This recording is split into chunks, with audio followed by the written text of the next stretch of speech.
કેન્દ્રીય ગૃહમંત્રી અમિતભાઈ શાહનો ગાંધીનગરમાં જાહેર કાર્યક્રમ રામકથા મેદાનમાં જાહેર સભાને સંબોધન કર્યું। ગૃહ વિભાગના વિવિધ પ્રોજેક્ટ્સનું કેન્દ્રીય ગૃહમંત્રીના હસ્તે લોકાર્પણ કરવામાં આવ્યું। નવનિર્મિત મકાનો અને પોલીસ વાહનોનું પણ લોકાર્પણ કાર્યક્રમ યોજાયો। ડાયલ 112 જનરક્ષક પ્રોજેક્ટ હેઠળ 500થી વધુ પોલીસ વાહનોનું લોકાર્પણ કરવામાં આવ્યું।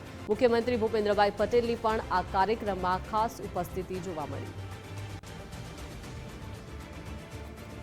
तो केंद्रीय गृहमंत्री अमितभाई शाह के जेमने गांधीनगर में एक जाहिर कार्यक्रम आयोजन कर्યું જેમાં રામકથા મેદાનમાં જાહેર સભાને સંબોધી હતી અને ગૃહ વિભાગના વિવિધ પ્રોજેક્ટ્સ વિકાસની ભેટ અર્પણ કરવામાં આવી છે। ખાસ કરીને નવનિર્મિત મકાનો પોલીસ વાહનોનું પણ લોકાર્પણ કરવામાં આવ્યું છે। ડાયલ 112 જનરક્ષક પ્રોજેક્ટ હેઠળ 500થી વધુ પોલીસ વાહનોનું પણ આજે લોકાર્પણ કરવામાં આવ્યું છે। મુખ્યમંત્રી ભૂપેન્દ્ર પટેલ પણ આ કાર્યક્રમમાં ખાસ ઉપસ્થિત જોવા મળ્યા છે। તો વિવિધ પ્રોજેક્ટ્સનું આજે કેન્દ્રીય ગૃહમંત્રી અમિતભાઈ શાહે લોકાર્પણ કર્યું છે।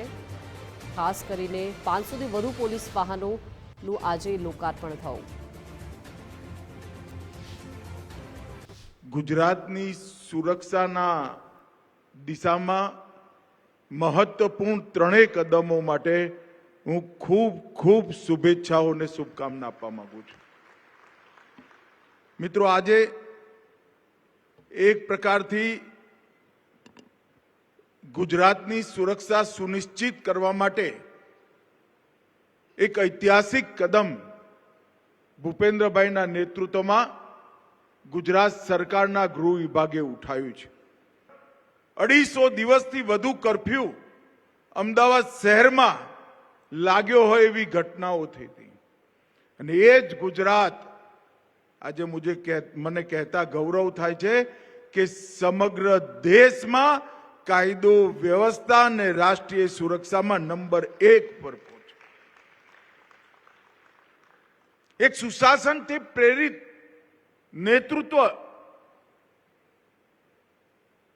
જો શાસનની ધુરા સંભાળે તો કેવા પ્રકારનું પરિવર્તન સંભવ બને એનું શ્રેષ્ઠ ઉદાહરણ ગુજરાત છે। आज गुजराते न केवल सरहदी सुरक्षा, आंतरिक सुरक्षा, आतंकवाद, नार्कोटिक्स, साइबर अपराध एवं अनेक प्रकारना अपराधों पर लगाम कसी नरेन्द्रभाईए जे चीलो चातर्यो ए भूपेन्द्रभाई अने हर्ष संघवीए आगर वधारवानुं काम कर्युं छे अने गुजरातने सुरक्षित में सुरक्षित राज्य बनावानुं काम भारतीय जनता पार्टी नी सरकारोए खूब सुंदर रीते कर्युं छे।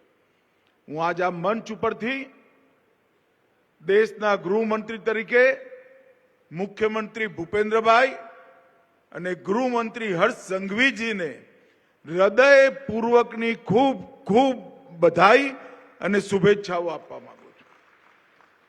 112 નો પ્રોજેક્ટ એક પ્રકારથી દેશની આંતરિક સુરક્ષા સાથે નાગરિકોના અધિકાર સાથે કાયદો અને વ્યવસ્થાની જાળવણી માટે અને સમય પર દરેક પ્રકારની સુવિધાઓ મળે એટલા માટે આપણા વડાપ્રધાન નરેન્દ્ર મોદીજીની કલ્પના છે। મને આનંદ છે કે આજે ગુજરાત डायल 112 जनरक्षक प्रोजेक्टना नक्शा पर पोतानुं स्थान दर्ज कराई रह्युं छे। अनेक प्रकारना नंबरो, टोल फ्री नंबरो एनी मायाजाळमांथी गुजरातनी जनता आजे मुक्त थशे।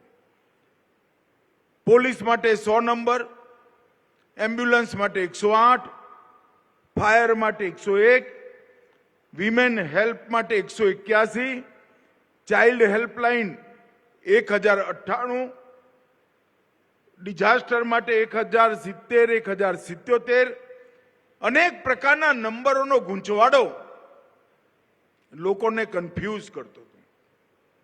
आजे कोईपण प्रकारनी सुरक्षा साथे जोड़ायेली सेवा जोईती होय, चाहे डिजास्टरनी होय, चाहे चाइल्ड हेल्पलाइननी होय, चाहे विमेन हेल्पलाइन नहीं होय, ફાયરની હોય, એમ્બ્યુલન્સની હોય કે પોલીસની સેવાઓની જરૂર, એક જ નંબર 112 ડાયલ કરવાથી બહુ ઓછા સમયમાં તમારી જોડે એ સેવાઓ ઉપલબ્ધ થઈ જશે.